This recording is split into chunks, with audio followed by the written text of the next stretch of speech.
How is everyone doing today?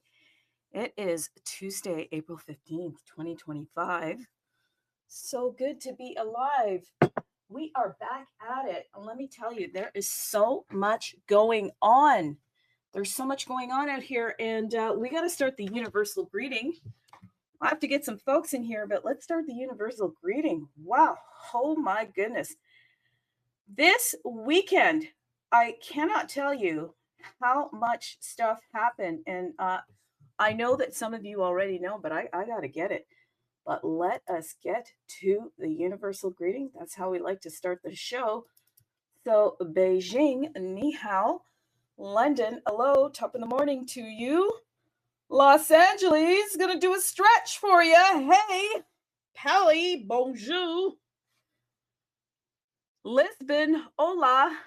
Hong Kong, hello. Sweden, hey. Toronto, good day, eh? Tokyo, konnichiwa. Turkey, merhaba, that is right. If I have missed your native tongue, well, you know what? Reach out and I just might add it in there. Be nice if I could go across the whole globe, let me tell you. My name is Trudeeart. This is the Universe Wallet. It's an indexer, explorer, marketplace, and inscribing, plus the leaderboard tracker for the dot swap, trading and copy trading bot, plus UI, all on bitcoinuniverse.io. Absolutely unleashing Bitcoin's full potential, making the Universe Wallet what? Your all-in-one solution to manage all your assets in one place. Absolutely. All of the assets. So let's do a roll call. Atomicals, present. We got support for them. BRC20, absolutely. Dust20, TAP, DMT, UNAT, Runes, LRC20, Lambda, SRC20, Stamp. Hey, tomorrow, we got some fun tomorrow happening with Stamp SWA, so come out and play. And more, okay? So before we get started, just a helpful reminder, this is not financial advice. Please do your own research. And how do you research? Well, this is really important. You got to ask questions. So I always like to ask questions. And I got a little support for my first question here. So let's get at it. That's right. Check this out.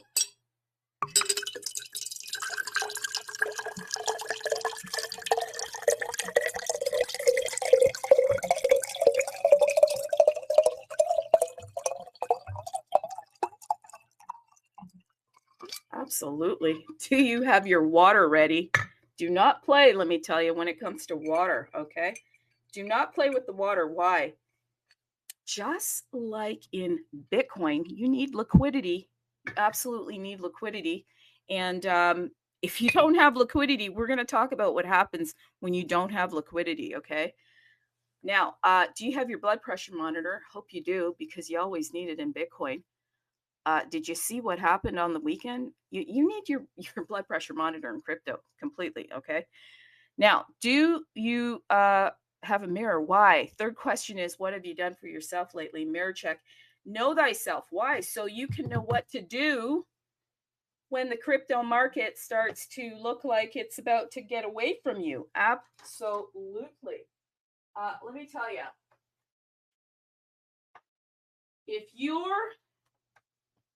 if you probably already heard about it, okay? Om.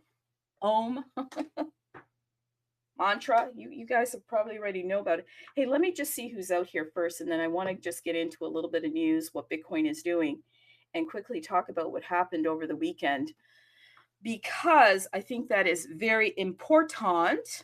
Absolutely, so that we can get some understanding of what is happening out there in Bitcoin, okay? And I got to go into the back room and the back chats of the Discord also to set this up. Some more people will come out. So let me see if I can multitask here. Absolutely. Let me see if I can multitask. Let's get it. Okay. Let me talk about what happened over the weekend. Okay. It's going to be repetitive for some, but I think it's worth mentioning. So let's do it. So many of you know what happened with Mantra Chain, which is the RW space. It saw its token, the OS, token collapse about 90%. That is correct, about 90%. Now, this was highly, highly unexpected. Obviously, within crypto currently, there's a lot of, you know, volatility, but this type of volatility is a little bit unheard of. Okay, not necessarily unprecedented, but kind of not what you would expect, especially for a project with this amount of support and backing. What is Mantra? What is Mantra? Mantra is a security first, real world asset based layer one blockchain built on Cosmos, proof of stake network. And quote, its aim is to be fully regulated DeFi platform that brings speed and transparency to the TradFi space. It's built for institutions and developers. The ideal is to have like a permissionless blockchain for permissionless applications. Very ambitious project, okay? Very ambitious project, but very important. We know that the BlackRock guy there, Larry Fink, he's always talking about tokenization, and he's always talking about real world assets, bringing TradFi onto the blockchain. So Mantra is attempting to do that. Their CEO, John Patrick Mullen, actually founded the Mantra in 2020. He's also associated with other DeFi projects. There's one out there called Soma Finance. So he's actually a part of that too. So the vision was to become a Cosmos provider of regularity compliance across the RWA space, which is, again, real world assets and tokenized assets. Okay. These assets are tangible assets in the physical world that are brought on chain. Keep a close eye on this, peeps, because as we move further and deeper into crypto, and as we obviously have an administration that is backing crypto and really is showing in a big way that they want to bring the digital world into the retail space, keep an eye on this, because they're looking at taking art, real estate, commodities, and government bonds and bringing them on chain. Okay. So essentially, the purpose is to use these physical assets as leverage so that you can earn an APY. Essentially, as you tokenize the asset, you gain additional on chain purchasing power to earn higher yields through DeFi. If they've done it in TradFi, they're going to do it on chain. They're just looking at how can they do that. So potentially, this could attract far more liquidity in the crypto space. And we absolutely need liquidity right now.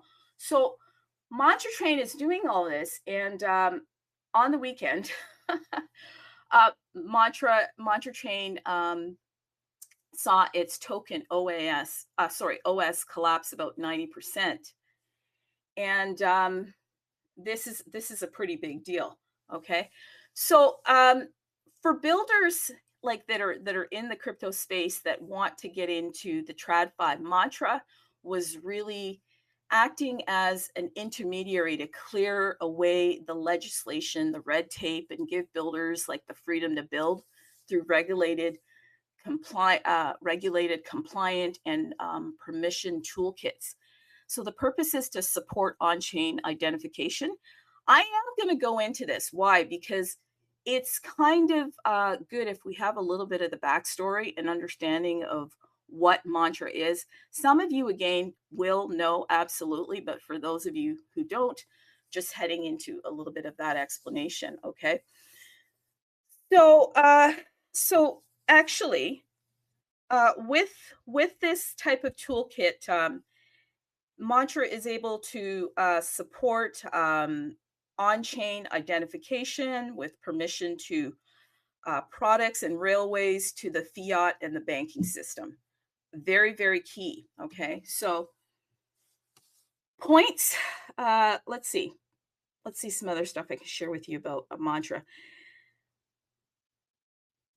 Actually, in fact, there's a lot of different players that are trying to jump into this space, but these guys seem to have a little bit of an edge in that they were actually making headway. But lo and behold, uh, over the weekend here, it looks like there was major liquidations, obviously, and these liquidations were, they're saying, a result of major sexes that force these liquidations. Okay, so they're saying that they're forced liquidations from some of the major sexes. So here is a quote from their CEO. There was a massive forced liquidation on centralized exchanges where investor groups or in groups of investors had OM leverage positions that utilize OM as collateral, and the position was closed out, and the tokens were sold by the exchanges, which caused a precipitous cascade of selling and downward price spiral. Ouch. Okay. So this could have been like an algorithm that triggered the sale. So essentially, OM tokens were used as collateral for leverage, and the leverage positions were in a margin call.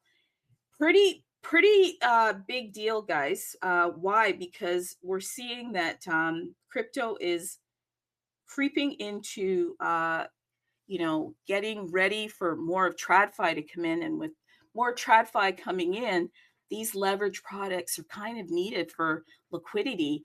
And what does that mean for you as an investor? Okay, you as an investor in crypto means you got to be really careful, especially if you're going to go into leverage positions, and you have to have a rule set for how you're going to actually jump in here, because that was a pretty big deal. Now, their CEO has come out and he has said that he is going to be supporting some buybacks and helping the project, because this was absolutely, at least they're saying, out of their control. So I'm getting into it really bigly here. But their CEO, JP Mullen, says, to our team at Mantra, this is his quote now, the tremendous hustle, drive, and focus you've shown have been exceptional. Business is a team sport. Everyone has a part to play. And the past 2 days have shown me what a strong team we have. Thank you. We may be down, but certainly not out. Good for him. Okay. So he also says after the post-mortem report is released, and this was 6 hours ago, he shared this. So they're still looking into it. There's a lot of theories. There's a lot of misinformation that comes out, which I would caution everyone. This is going to get even more concerning as we move forward, because information moves markets, okay? And the markets love security. So with information coming out, that can produce a lot of volatility, which traders actually love volatility. But this volatility, how do you know what information to actually make a move on here? So be very careful, because some of the reports that came out earlier that it was the Mantra team was behind it, they deleted their Telegram. Not true, according to the CEO. Okay. So again, he says after this postmortem report is released, we will share additional information on the OM token. There's going to be a buyback program, as well as an OM supply burn program to reinstall trust in the market and show our commitment rather to OM Mantra in the long term. Okay. Also important, I bookmarked this because I thought it was kind of important. Within the next 24 hours, they're going to be sharing the postmortem report detailing the events that transpired starting in the early hours of Monday. Yeah, early hours of Monday, which they believe the truth is on their side, and there will be verifiable evidence and off-chain data. Okay. Let me see. One more thing I want to say here. Okay. He says transparency is a word that can get thrown around like glitter, particularly in the crypto space, but I'm going to use it. He says, we will do everything in our power to convey accurate, timely information, and as soon as we have it to verify. Okay. So that's for the community. Keep your eyes on that, because there's even more. Yeah. there's more stuff, but now it's with the Bitcoin space. Okay, the Bitcoin space. What do we got? What's the more?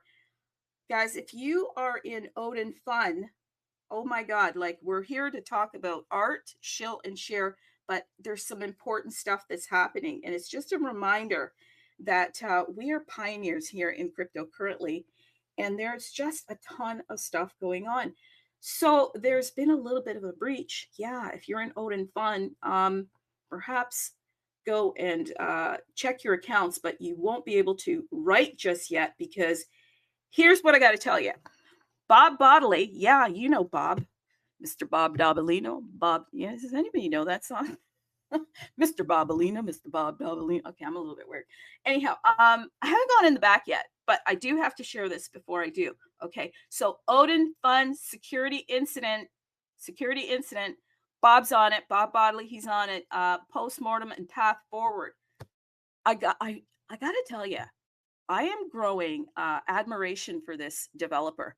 Yeah, admiration for this developer because he's not just in the back rooms, in the back chats, doing a lot of the hard work. He steps out anytime there's any challenges or what have you. He steps out and in front of it right away. So here's his quote. He says, "Hi, everyone. Thanks for your patience as we're working through this because there was a security incident that happened in Odin Fun.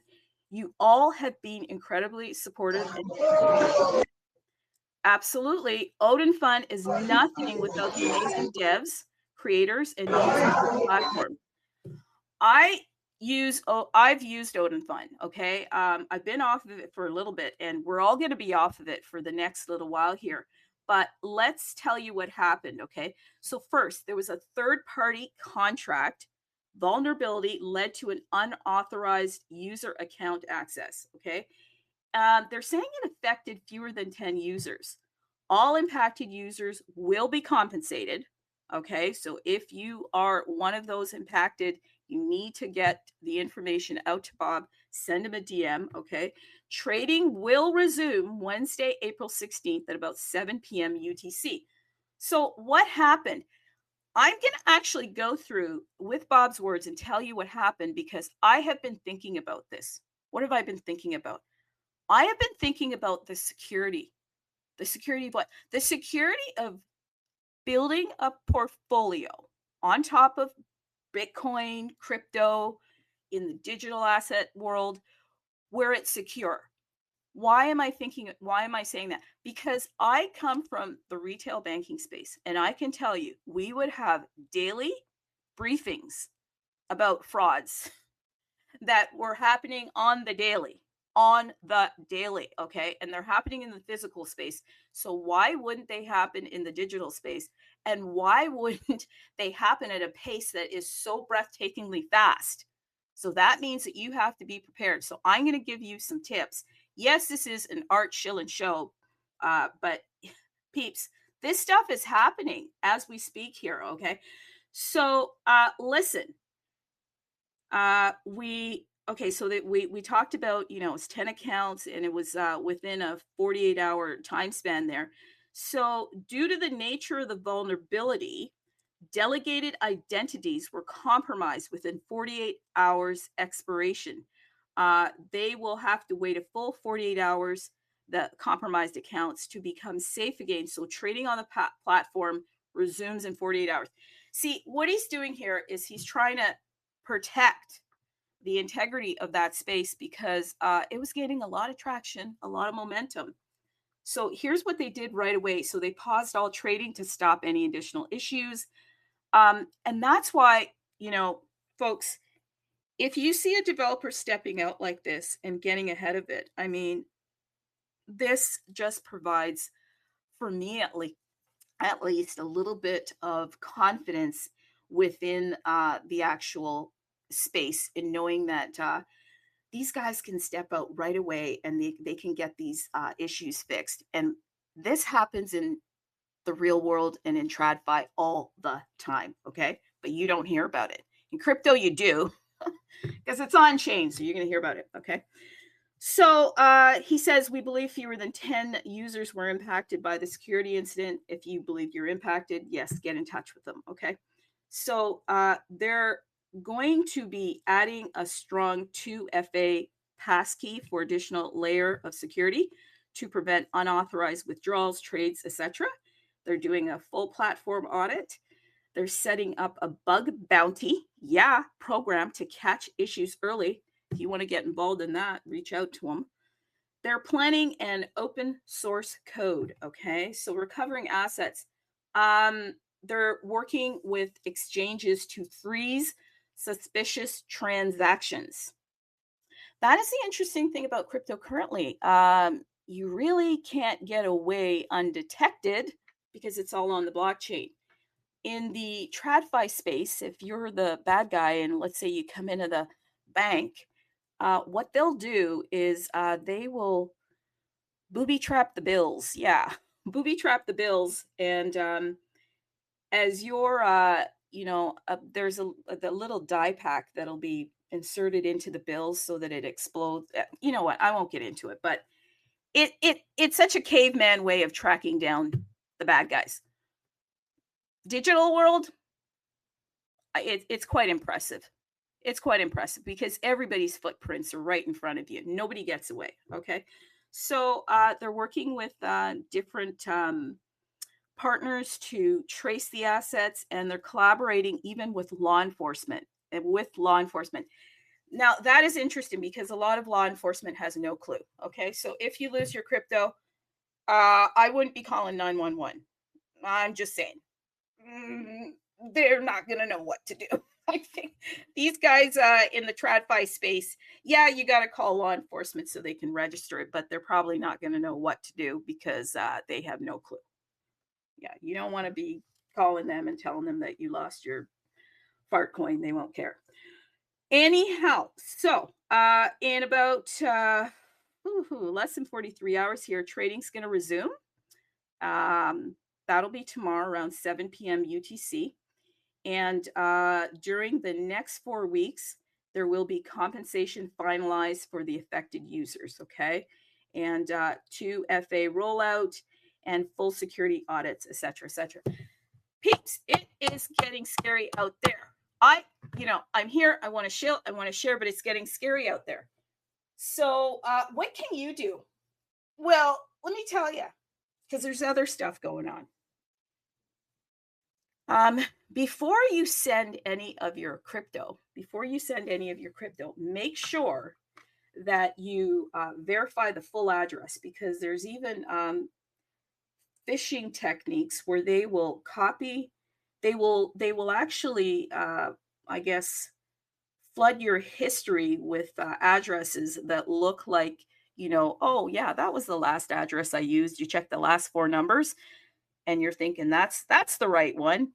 But in between, those keys are absolutely different. Okay, those keys are absolutely different. So make sure that you do a full check before you send anything. And let me tell you about another breach. I didn't think I would do this. Like, honest to God, I was coming here to just shill and share, but there's too many of them. Okay, there's some stuff going on with Zoom. Yeah, Zoom. So who was it in Emblem Wallet? It was Jake in Emblem Wallet. He got caught up with a little bit of a mess with he was in a Zoom, and okay, here's Jake. This is at Jake Gallon _ Many of you know at Jake Gallon _ okay. And his here's what happened to him. He said in the past 24 hours, it was actually just, I think, on the weekend there, past 24 hours, I've been battling with a complete computer compromise that ended up with the loss of ETH and Bitcoin assets from different wallets. He says, unfortunately, this led to about 100K in purchased digital assets being lost, including his PFP. Yikes. Okay. So after doing some research and doing some back tracing, he believes this exploit is related to a Zoom interview where the guests ask you to screen share so you can share information about your project while they somehow are able to gain access to your computer. It's happening. Okay. The interview was conducted with the interviewer's screen turned off. Now, these are all Jake's words, okay? So I'm not making any of this stuff up, okay? This is word for word. The person who interviewed me, he says, has a large social media presence with some mutual followers. And he says, and I have ensured that all the account links match up from the previous communication. So, you know, Jake's pretty solid on this. So he's like, hey, I know these folks. We've done this before. Let's get at it. Okay. Within 24 hours of the interviews, all of these exploits began to take place. So before he says he's going to provide more information on who he believes the culprit may be, and you know what, he might have even done that as I'm reading this, but I think it's important to get this on record here. He says, I'd like to talk with any security experts to help assess the situation. Of course he would. Can't be totally sure this is the cause until somebody with more knowledge and resources can help me identify the issue. I will, in fact, share with you a little bit of a thing that happens with Zoom, because a lot of these go-to meetings and these Zooms, yeah, they're fantastic, but there is an auto setting that gives access to your computer to be hosted, I guess, by the host, or by the it's like a computer sharing that if you don't turn off that setting, it's automatic, and then they have access like a remote control to your computer, and then they can gain all that access. Okay. So in the past 24 hours, his hardware wallet that was signed into the Ledger desktop app, a Bitcoin web extension wallet, his Twitter account, and Gmail, all accessed and all exploited. Yikes. Okay. Yikes. Pretty devastating. So I just shared 3 separate stories, okay, on multiple chains, obviously Bitcoin being included. And what does this mean? This means that, okay, here's the weird thing. Here's the weird thing. This actually means that mass adoption is happening. It's hard for me to say that, but yeah, it's like when the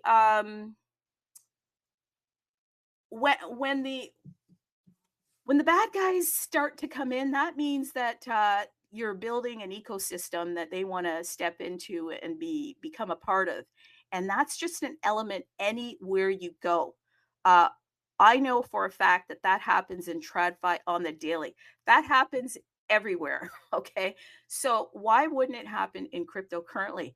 So my thing is, we've got to have some safety protocols. One of the things that I actually did a couple of years ago was I went out and I bought a computer, bought a laptop, an additional laptop, and then I have, many different computers that I use just for my cold storage. I do not use that wallet or that laptop for social media. In fact, I do not use it for emails. The only thing I use it for is cold storage. So there's no possibilities outside of any breaches outside of the cold storage being breached. Okay. So it's one laptop that's just dedicated to cold storage. In fact, I'm even going to take it further and say that there should be one device for social media only, and you should strongly consider not commingling any of your crypto assets with the social media platforms. Okay, now that gets a little bit difficult. But I think it's an ideal worth thinking about. Thinking about separating out your entry points, okay? Your entry points for social media, your entry points for your cold storage, your entry points for your wallets, and keeping them away from, even your emails or your discords and all of that. Maybe create one device that that you'll have access to your Discord and your TG and all of that. But on that device, there's no access to any of your wallets. That may sound a little bit out there, but I'm thinking that until we get better solutions out there, that might be an ideal worth thinking about. That was a lot. Okay. That was a lot. Holy crap. That was a freaking lot. I don't know if anybody is even interested in coming aboard here and just piping up and sharing with me, because I want to shill and share about the art. Let me tell you, I'm really gung-ho on that. But I just believe that if we can't keep these assets safe, we're going to be in big trouble, guys. Because if the bad guys, as they want to say, are coming for the assets, that means there's value, there's gold in them hills, and they want them. And right about now, I think there's something brewing, and the something that's brewing is we are about to see a pop-off. Peter Popoff, nobody gets it, but we're about to see a pop-off in the art space. Okay. Has anybody watched Minted? I brought this up before, but I have to bring it up again. This is not a small deal, people. This is not a small deal. Liquidity is coming. And when liquidity comes, there's many people that are going to cast their nets. Okay. So for any of you that have not taken in Minted, which is an old doc that basically came out in 2023, please go and take a look at it. Okay. If I say the name Michael Winkelmann, anybody? Michael Winkelmann? Anybody want to pop up? Okay. Michael Winkelmann. People, that's Beeple. That's right. Okay. So I mentioned this before, but I'm gonna recycle this, okay, because I think it's important. Hey, he started doing digital art, okay, May 1st, 2007. He did one piece daily. He shared with his social media followers, and 5 years into it, he gave away a piece and saw his art the same day. Okay, his free art that he gave away trade for about 1,000 USD. And then it was basically off to the races. Okay. So as he was doing this, guess who was taking note? Christie's Auction House. Okay. Christie's Auction House. And they're in the TradFi space, obviously. And if you are into art, you will know that Christie's is the place to go for those that are deep into the art space and are collectors. Okay. So they're looking at this and they're saying, okay, what's going on here? And that was kind of the birthplace almost of getting NFTs, non-fungible tokens there out into the retail space. Okay. And by the way, NFTs haven't even really started. Okay. That was just the beginning. Okay. So prior to this, Michael Winkelmann, I love to say that. His highest piece sold for about 66K. And then the auction was about to get pretty sweet because Christie's came a calling and they took his first NFT. And as many of you know, that sold for $69 million. Yeah, $69 million. Okay. So NFTs, as we know, they're unleashing tremendous potential. Okay. But really, here's the thing. What creates value? Innovation creates value. And there's two types of NFTs. There's fine arts. So that's the traditional art. And now digital, as people says, this is a space where you really have to, with the digital art space, there's more to it, right? You're looking at the artist, the integrity of the artistic creativity. These are iconic, classic, and they're counterculture pieces. Keep that in mind, people, because there's a segment of folks that are going to come into this space and they're going to be looking for some of this fine art stuff.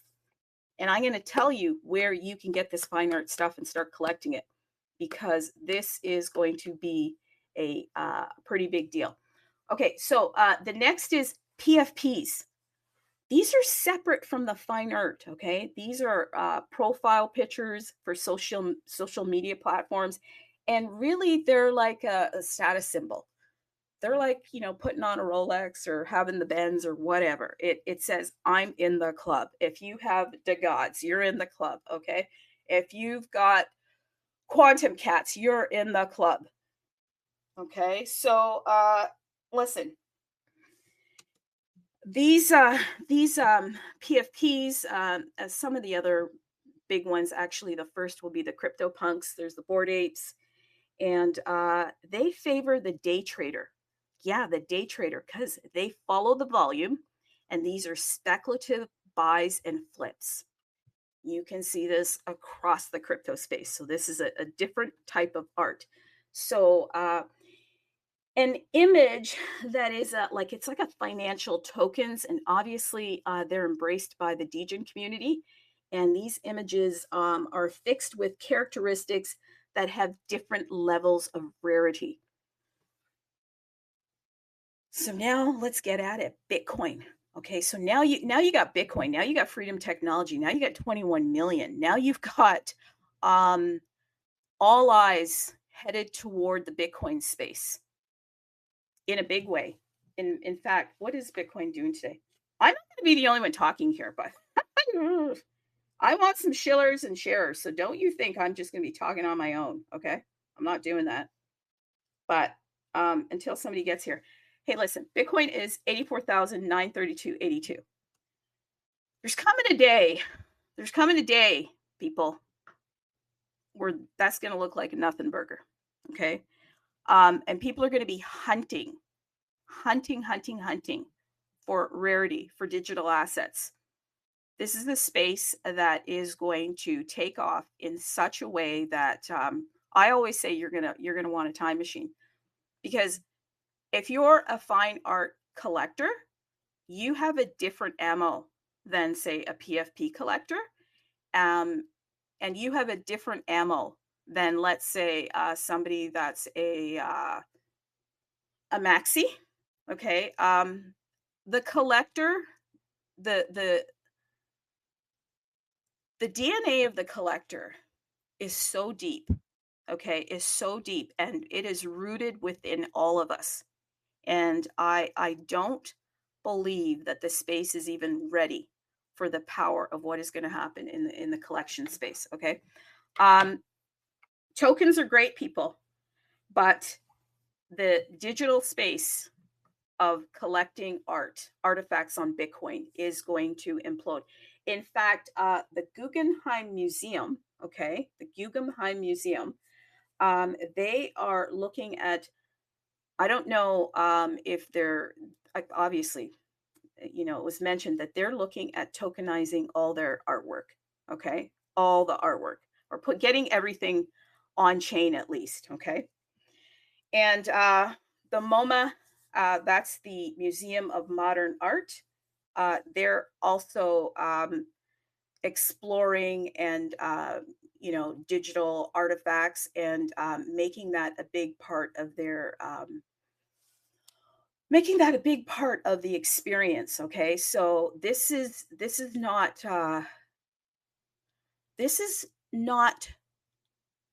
going to be a fad. This is only going to accelerate as we move deeper and deeper into crypto currently. Let me tell you some of the projects right now that you should be looking at, okay? By the way, I have this new thing, okay, that I want to roll out. It's called the 6931, and that's how I will be personally investing in the Bitcoin space, in the art space. No shade to anyone here, but I, as a collector, want to look at putting 69% of my art budget into digital artifacts that are immutable on Bitcoin. So that means I'll be hunting for artists that can provide authenticity and certification that the assets that I'm going to be purchasing, the artifacts that I'll be purchasing, are immutable. Okay, so I want to put 69% of my art budget into um, fine arts that are immutable. Okay, that's what I'll say for that. 31% of it I want to put into PFPs. Absolutely, I do. I want some fun. And I believe that this whole idea of using art as a tokenized, like tokenized art, like we would tokens, it's real, it's happening, and it's a great way to stack sats. So I absolutely want to do that. In fact, to that point, I was taken into a project called the Lunatics. Yes, you will have seen, some of you know that on my personal page there. I've been posting about this particular project, and I was able to get whitelisted for the project. Very fun project. And in fact, continues to be quite fun because my mint now is evolving. Yeah, my mint, my lunatic. Okay, this is how fun this space is, and this is why it's so exciting. My mint now has laser eyes. Every time I go back to the mint, it changes.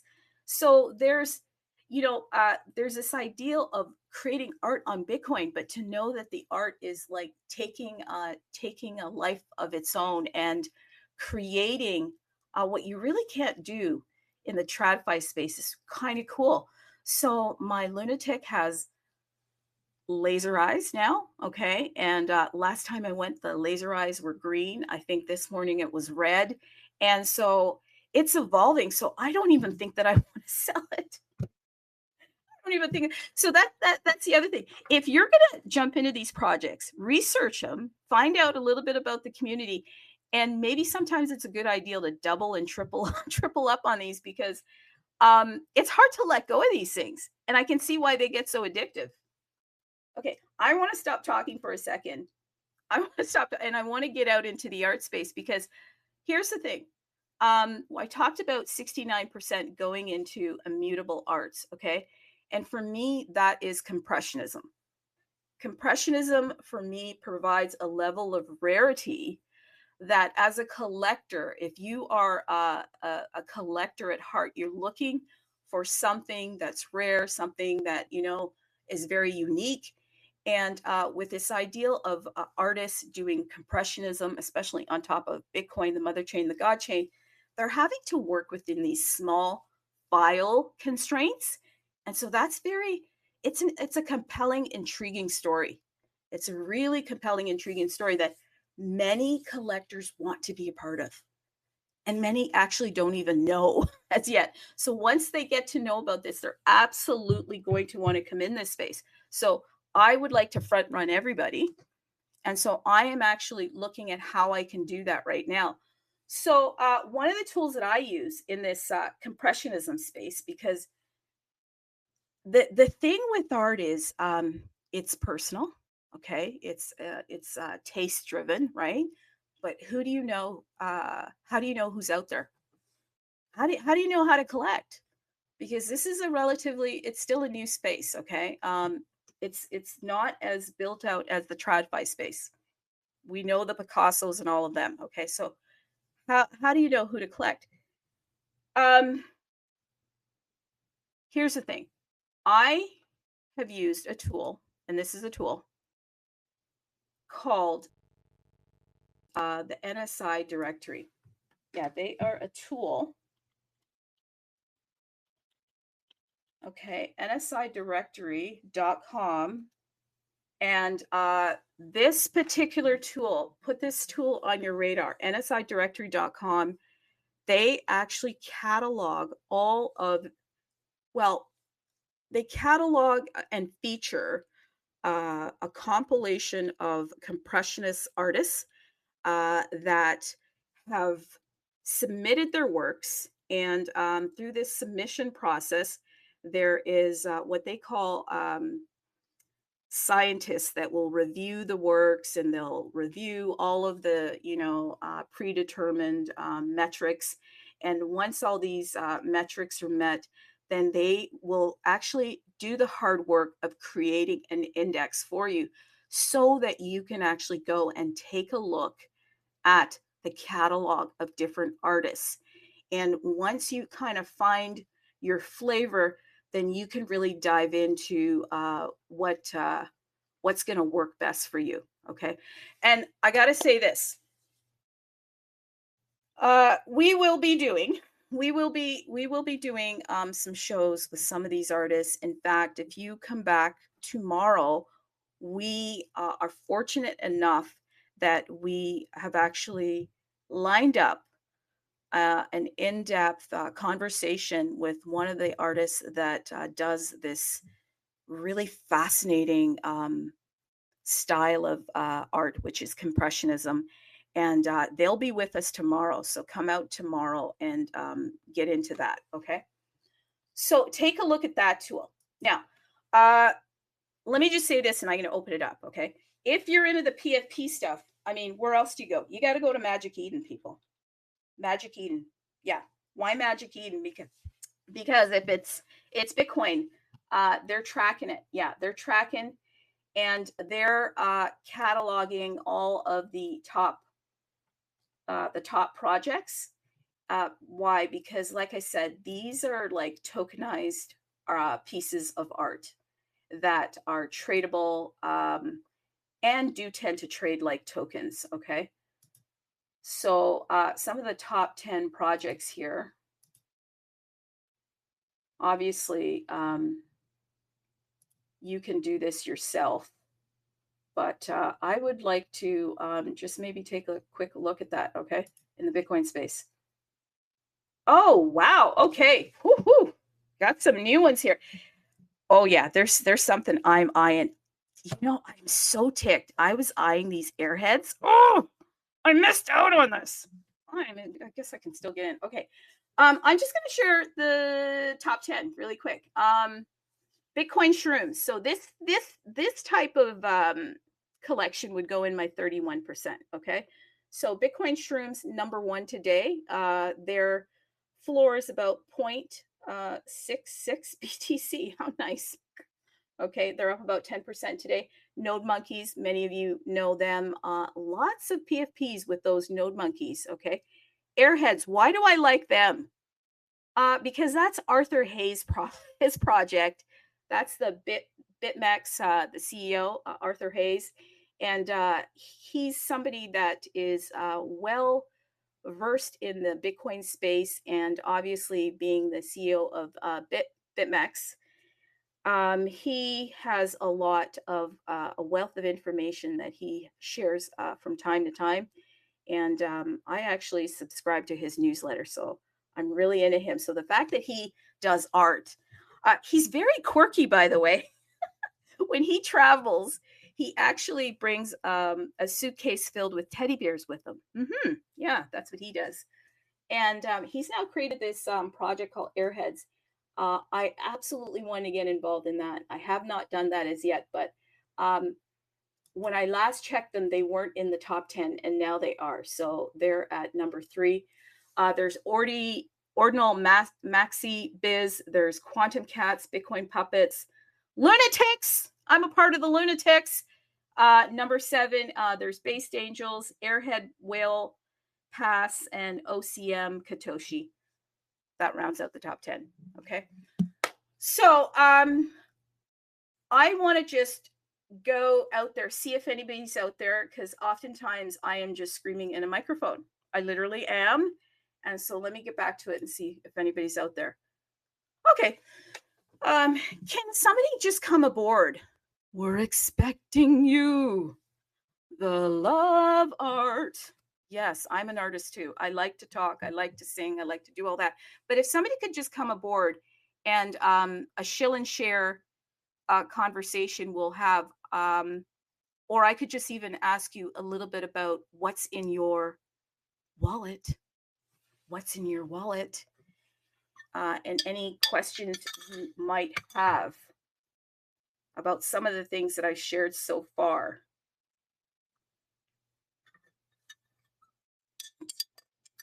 Who is out there right now?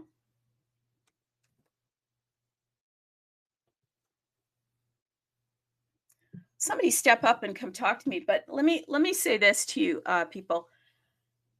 This this space, when we look at Bitcoin and the fact that it's freedom technology and what it can do for us, um, I think that the art on Bitcoin, we haven't even really dived into art on Bitcoin as yet. Art on Bitcoin is relatively new. Some would say that, okay, it just started in 2023, but we know that it started long ago with Counterparty and the Rare Pepe movement, and that's a pretty big deal. So that is a space I wouldn't classify that as tokenized art. I would also Rare Pepes are fine art, okay? I believe they're fine art. So it hasn't even matured uh, to the point of where this thing has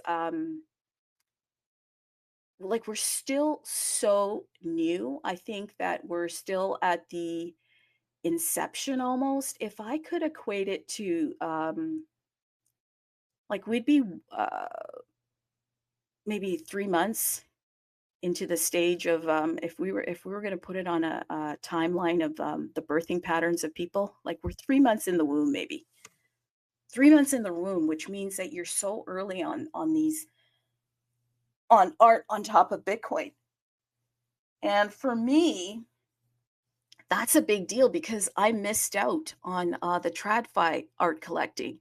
If you want to collect some of the bigger names within the TradFi space, you're going to have the wallet to do so. There are artists, we have Picassos amongst us within the Bitcoin space. And these artists will be celebrated as the space matures. They will be celebrated like Picassos.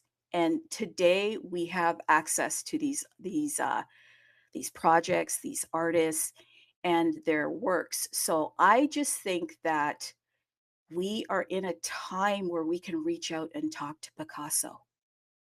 Yeah, we literally can have a conversation with them and get to know them. That's how incredible this space is.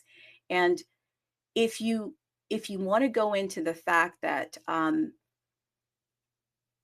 God, because there's so many ways I can take this. If you want to go into the fact that AI will be just infiltrating the space. And as AI infiltrates the space, we are going to see things, the economy and so forth, shifting in the direction of AI and this and that. But art is such a beautiful thing, and art is such a personal thing. And Mr. Musk has even said that um, as AI, becomes a part of the economy, there's going to be tremendous wealth and so forth, and we won't even know how to price things because it's going to bring prosperity, as he says. Okay, but he actually did a caveat, and the caveat was for digital artifacts. There's something about digital artifacts that will remain priceless, like collectibles. So for me, art is that sweet spot. And if you can start to take some of the tools within the Bitcoin space and start to research some of those artists, then you are going to be so much further ahead than you would be had you just kind of waited for somebody to tell you who to buy. Don't let anybody tell you who to buy. Go out there and find them, collect them. Okay. And art is absolutely important. I don't know if I should mention this. Oh, God. I'm going to mention it. Okay. During wartime, yeah, I actually was watching a doc this weekend, and it was on the economy of World War II. Okay. I don't want to get into it, but it was on the economy of World War II. And do you know what they did?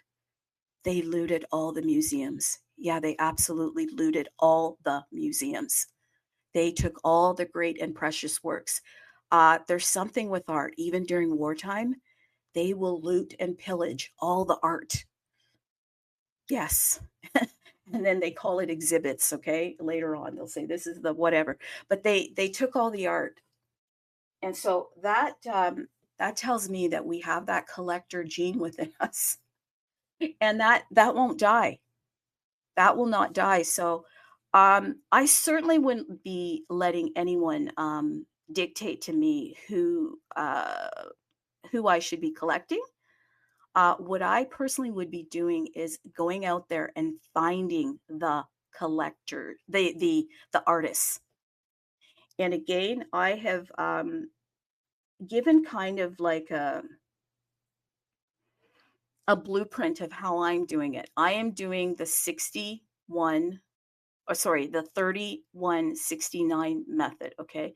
So 31% going into the PFPs for the Bitcoin art, and 69% of my art budget will be going into artists that are in the compressionist space.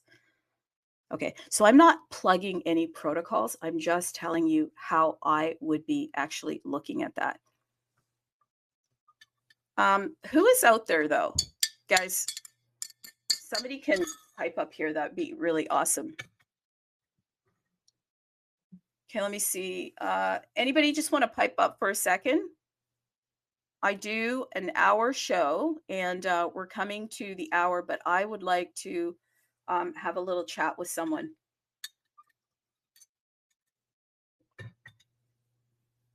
By the way, musical artists will be coming online too. So keep an eye out for that. That's going to be pretty cool when that happens in Bitcoin.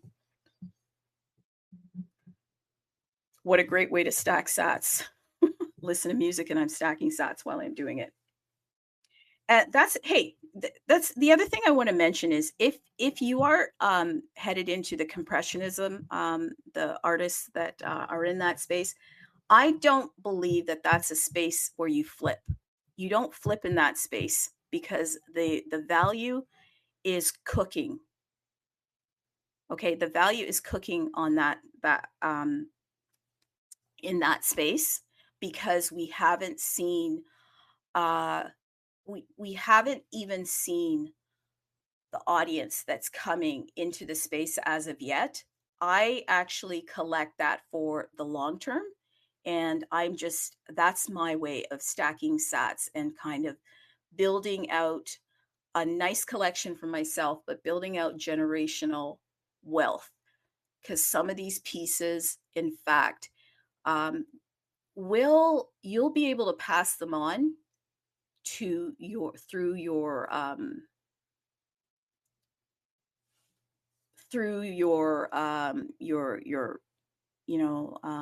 your family through your will or whatever. You'll be able to pass them on, and they will grow in value over time because this particular space hasn't even seen the full potential as of yet.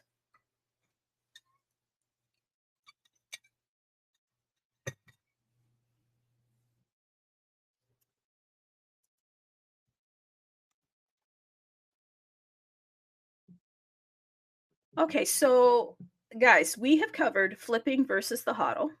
Altcoins or token art? Let's get into that. Altcoins or token art? I think that that's an interesting question. So I think that the time to move into the art is when it's not the actual flavor right now. It's not really in the zeitgeist of everyone, and I would be absolutely looking into taking a position within the art. Uh, so for me, again, I I am looking at the token art of it as like the PFPs. I'd be moving into some of those, okay? And on future shows, we're going to bring out some of those artists within that space so they can talk a little bit more about their projects and what they're doing, because you absolutely want to get into pieces that, or projects rather, with really good communities, projects that have visibility. Because if you're going into the PFP stuff, you're looking for volume and you're looking for tradability.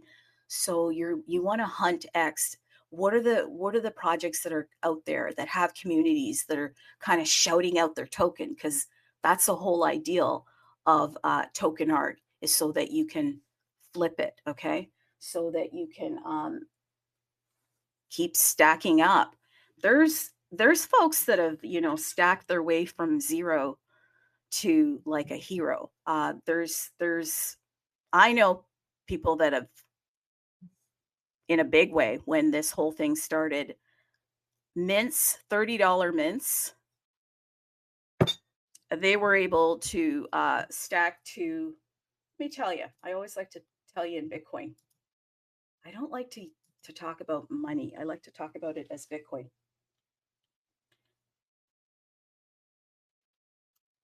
Okay, so there was a project, in fact, $30 mint, and $30 mint on average was, so it was at 0.0035 BTC for each mint. And then once the community got involved and really started to push the project, because it was fun, and that's the whole part of the token art side of things, because they're trying to rally the troops, get the project out into the Twitter sphere and get people excited about it. That project for each mint was going at about 0.059 BTC. And there were many that had done multiples. And so at the end of the day,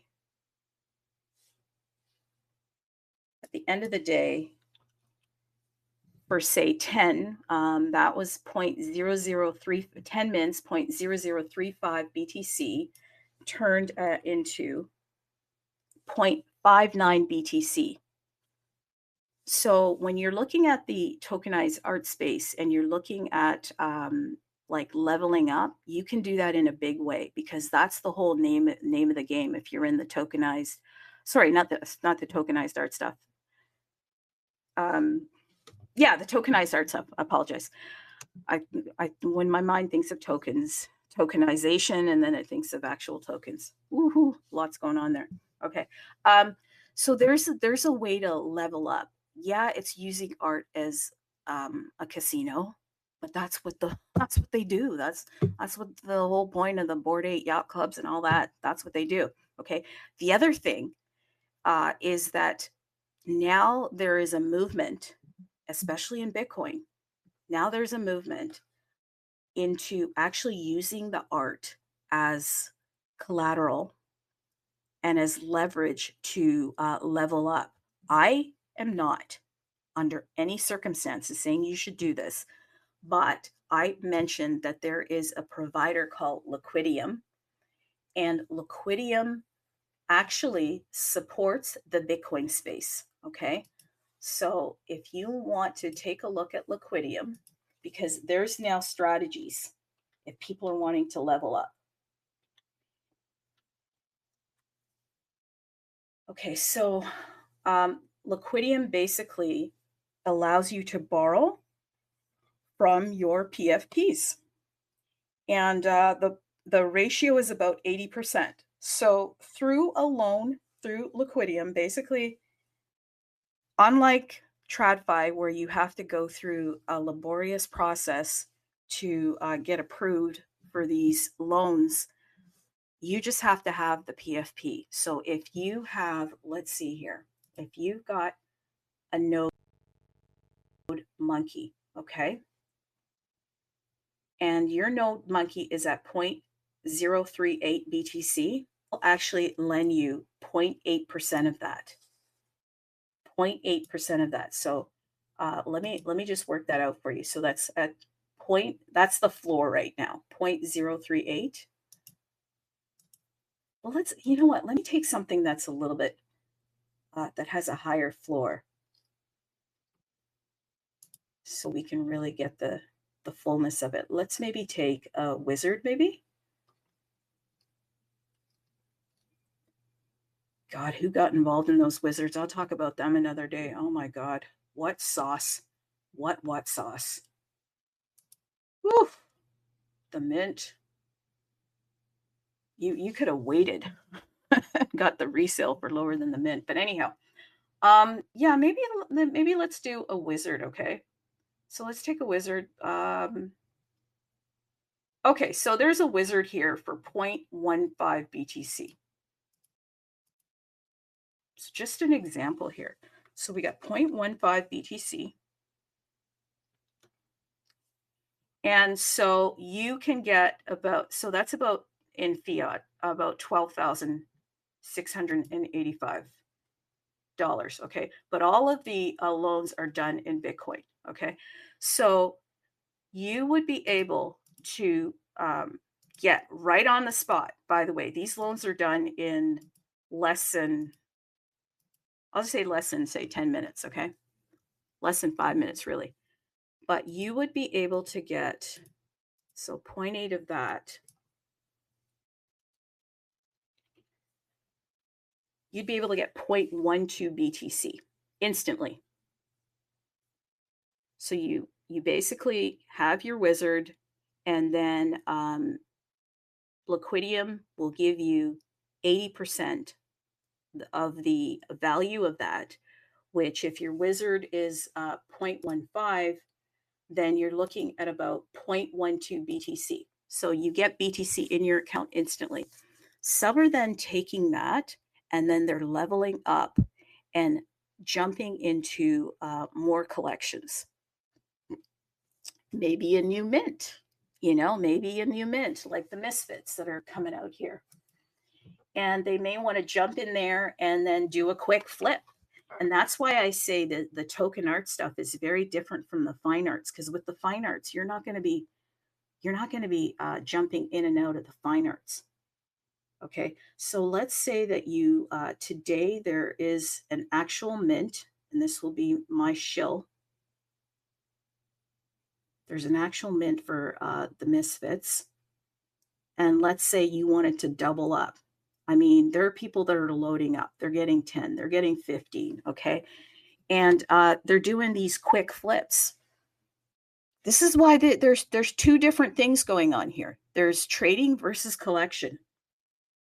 Okay, so you take that loan, you level up, and then basically you could pay off the loan, or you level up again. So you've got, after you've done your flip, then you take that and then you level up into another well-established project. And from that project, you could borrow again. Now, what did I say at the beginning of the show? Here's what I said at the beginning of the show.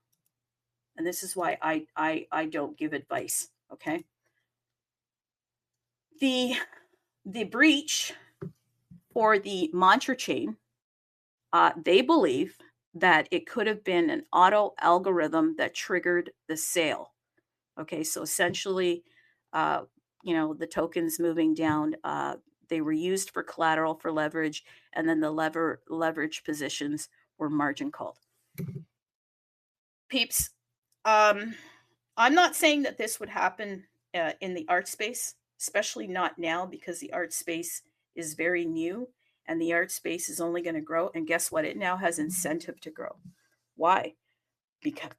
Because there's actually a kind of subconscious incentive now to keep these pieces at these benchmark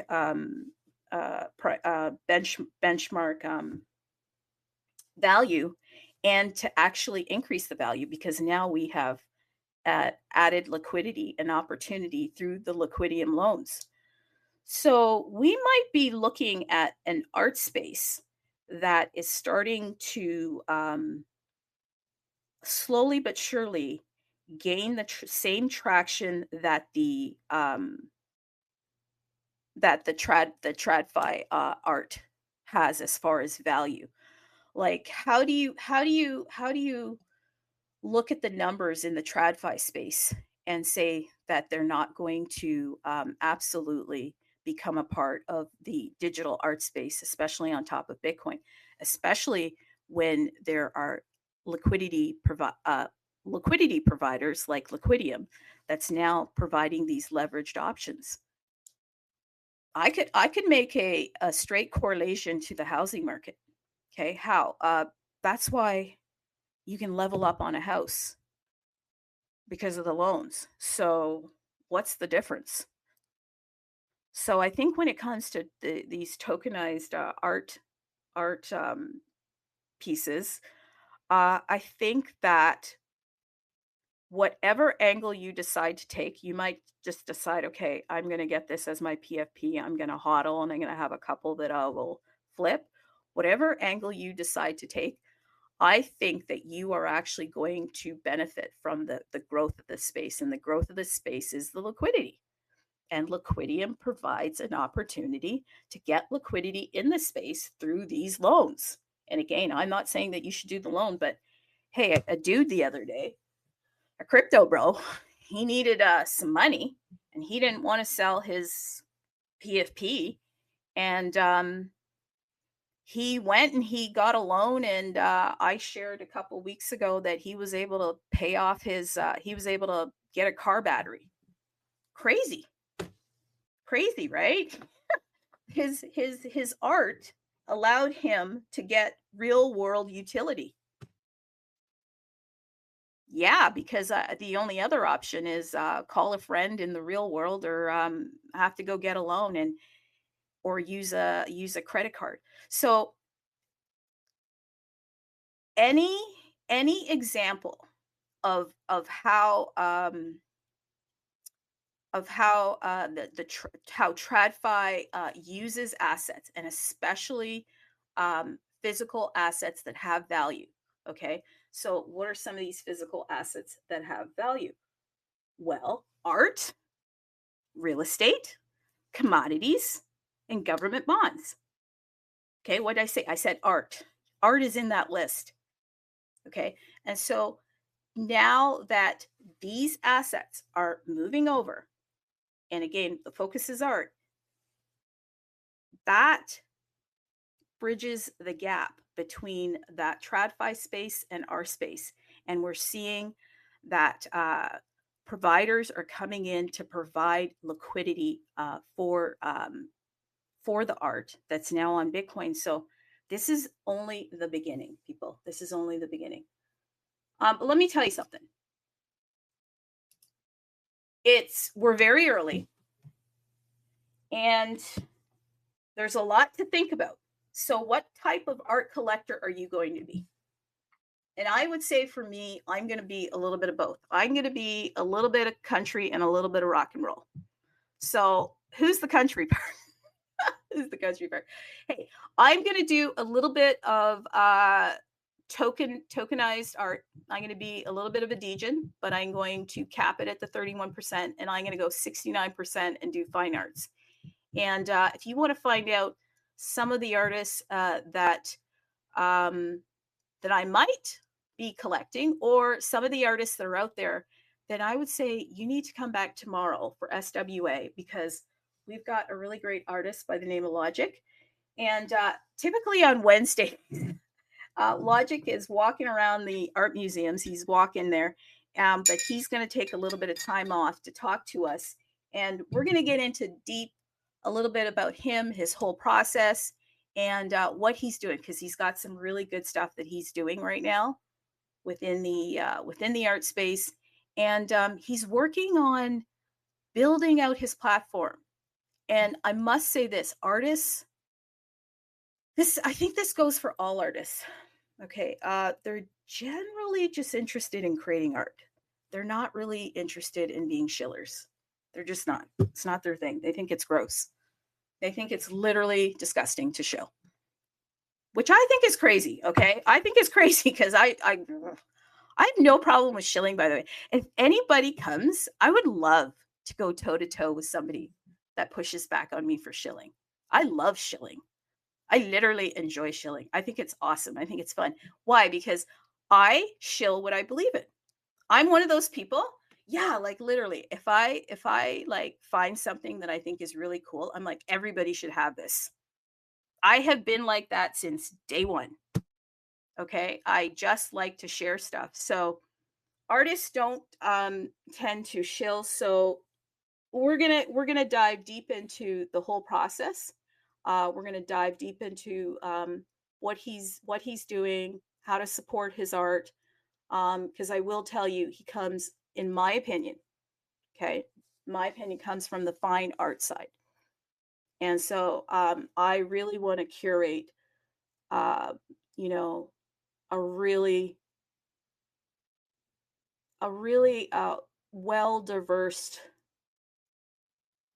exciting long-term portfolio for myself in the fine art space. And there are artists that are out there that I don't know about, that I'm going to hunt for and bring some of them to you so that you can make a decision on whether you want to share them or not. Hey, oh my God, talk about shilling. Holy crap. Jig, guys, I'm going to end this show here, but we're on the universe, bitcoinuniverse.io. Let's shill for them a little bit. They're working on a ton of stuff. Holy crap. I haven't even shilled them. Okay. They're working on a ton of stuff. Let me tell you what they're working on. Because they have art, by the way. Yeah, they have art. Bitcoinuniverse.io.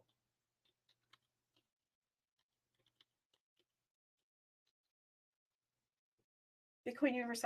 Hey, some of the, I haven't even talked about some of the art forms. I'm going to actually get into, there's a project that I really want to get into. And on the token side of thing, and they do have a little bit of opportunity on Bitcoin Universe to get into them. The royals, okay, the royals, anything DMT related. I find that stuff so fascinating, the digital matter theory. So I'm definitely going to bring a show on those guys, okay? Those guys meaning, like the space of digital matter theory. Not that they're a actual artist, but just the space of it. Okay. So if you go to bitcoinuniverse.io, head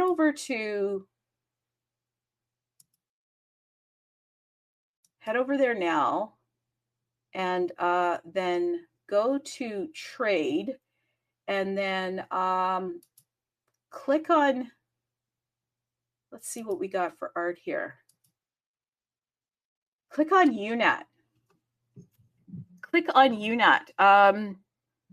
There's some quantum cats. They're not first gen cats, they're second gen cats, but might be interesting to pick up. You can take a look at them. There's the these are all like pieces that have connection to the DMT space. So go and take a look at that, because there's quite a few pieces there. And what I'm interested in, as things pick up, here's the thing, nobody's going to think to come here because they're going to be like going to Magic Eden, but there's a lot of listings here.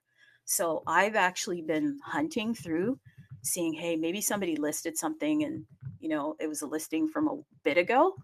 And the market has kind of moved in an upward trajectory. And I'm like, maybe I can just jump on something, snipe something.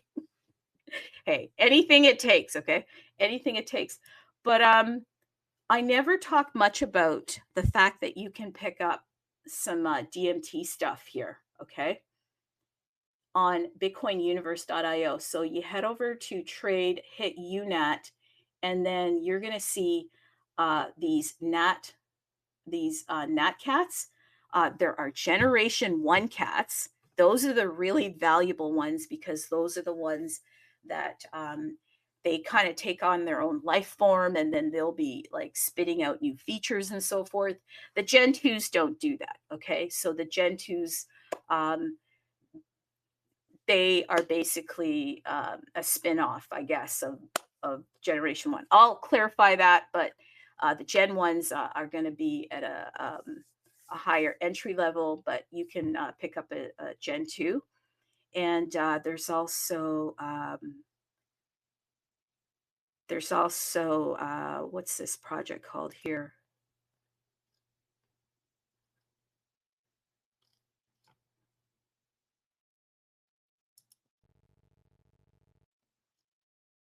Okay, that's not it. Okay.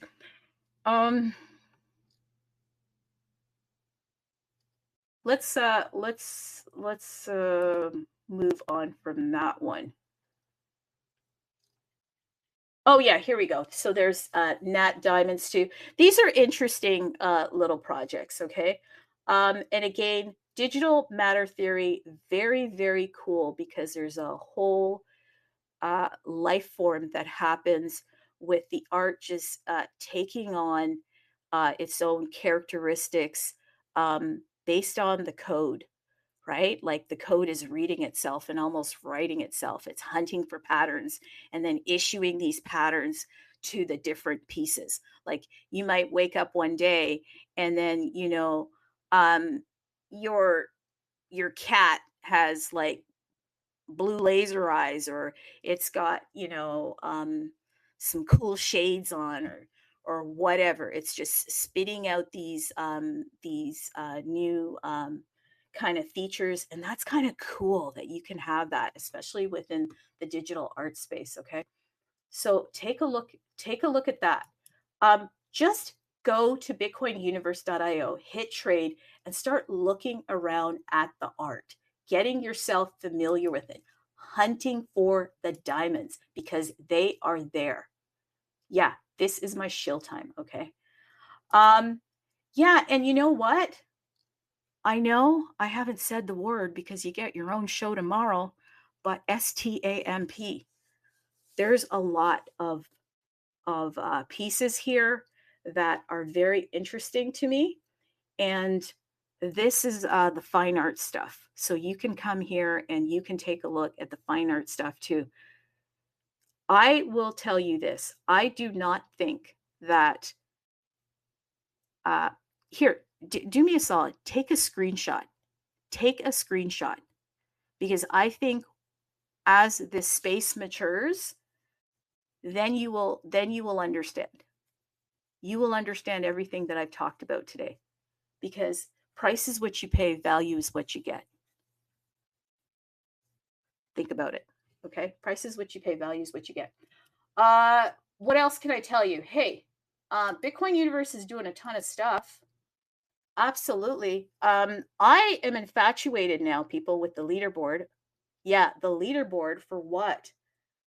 For the runes, for the dot swap trading of runes there, the copy trading bot, the leaderboard, the tracking. Let me tell you, the total volume that has gone through dot swap since the launch of this leaderboard, okay, total 20.713 BTC. 20.713 BTC.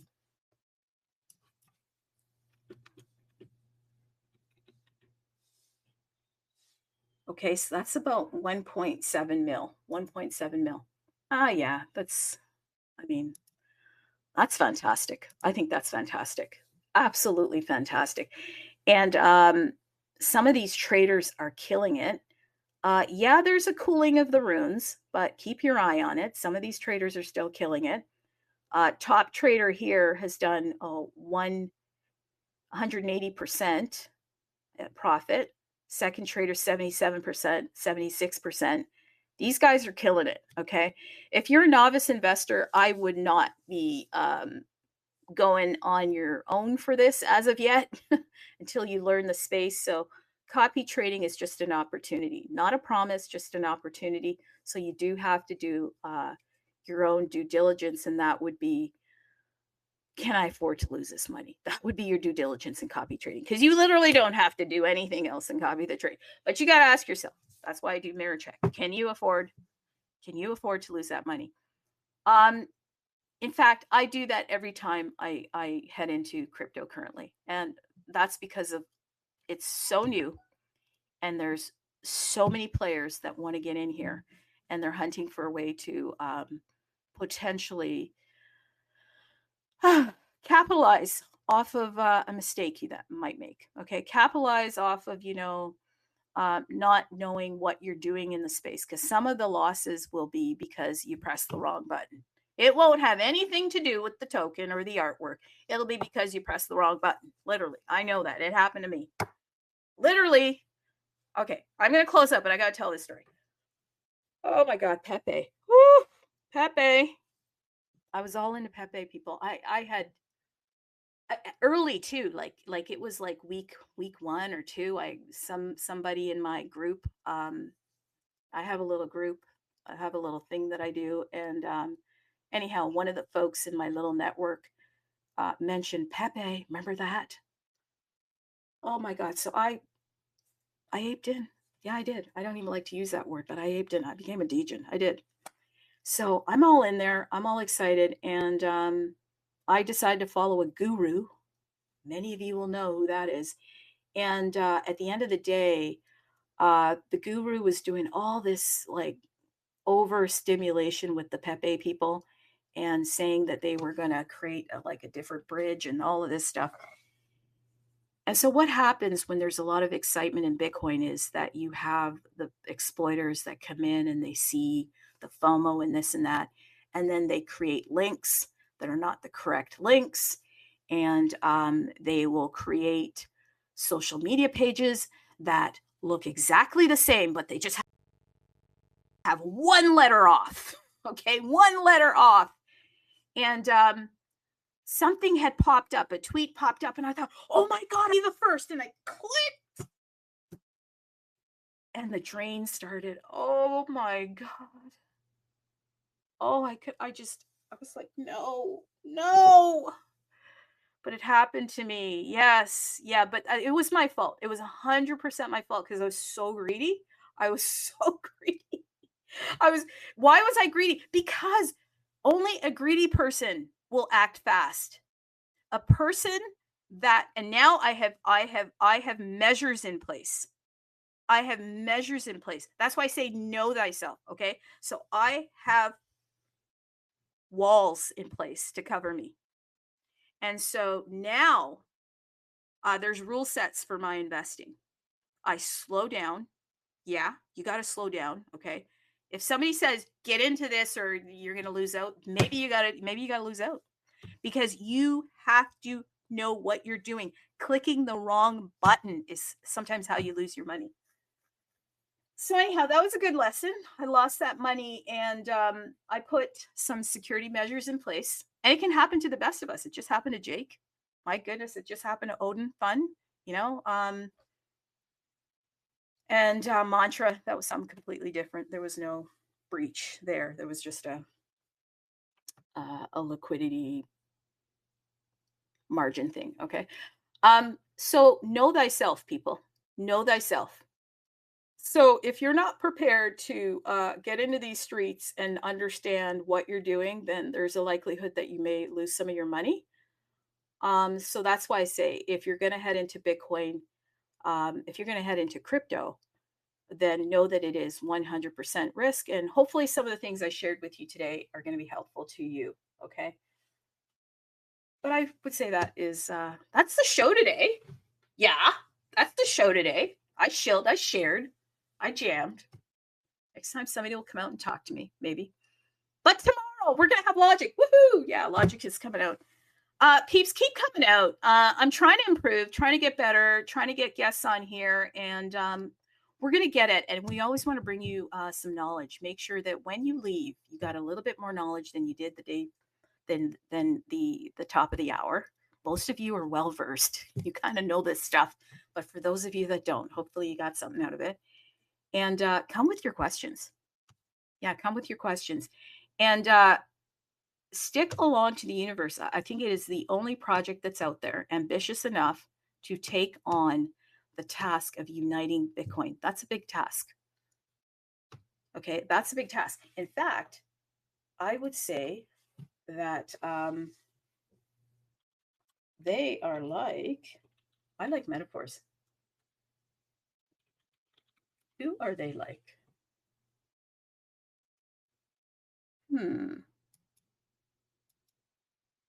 see, who are they like here? Maybe I will, maybe I'll leave that for next time.